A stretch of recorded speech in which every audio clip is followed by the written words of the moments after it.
Do you often daydream about having superpowers? Transforming into a superhero and saving the world? Just like the main character Walter in the story of a daydreamer. One day, he suddenly turned around and leaped into the apartment building across the street, where a gas leak had caused an explosion. He then rescued the little dog of the woman he secretly admired. But he wasn't a superhero. All these scenes were just in his imagination. Walter is 42 years old, and he's still single. His life is like most people's, commuting daily between home and work. If you had to describe it with a glass of water, it would be plain and uneventful. However, he has a very special hobby. He loves to daydream. Look at him, staring at the woman he likes, lost in thought again. Okay.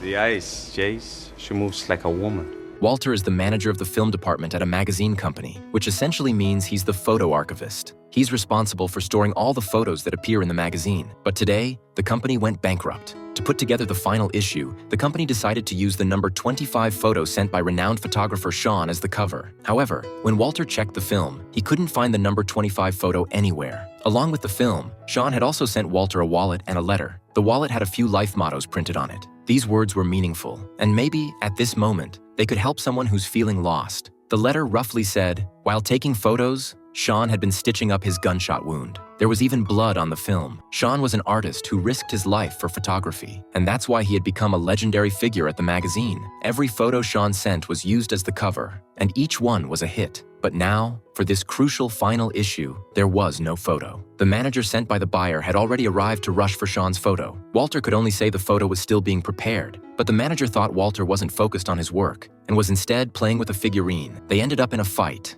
In an instant, they both gained superpowers and burst through the walls of the building from the elevator. One represented the villain, the other the hero. They fought wildly across the city over a rubber figurine. The scene was intense, but it was all just Walter's daydream. In reality, Walter really wanted to punch the manager in the face. No matter what, finding the number 25 negative was the most important thing. But where was the negative? Maybe only Sean, the photographer, knew. But Sean was a wanderer, a man as free as the wind. Where could Walter go to find him? Fortunately, the assistant had developed the other photos sent by Sean and found a clue. It was the name of a fishing boat. With the help of the woman Walter secretly admired, he learned that the boat was located in the small town of Rook in Greenland. Looking at Sean's photos, Walter felt as if Sean were calling him, urging him to act quickly, with no time to lose. To find the number 25 negative and perfectly complete the last issue of the magazine, Walter grabbed the other photos, picked up his briefcase, and ran out of the office. At that moment, he set foot on the path that would change his life forever.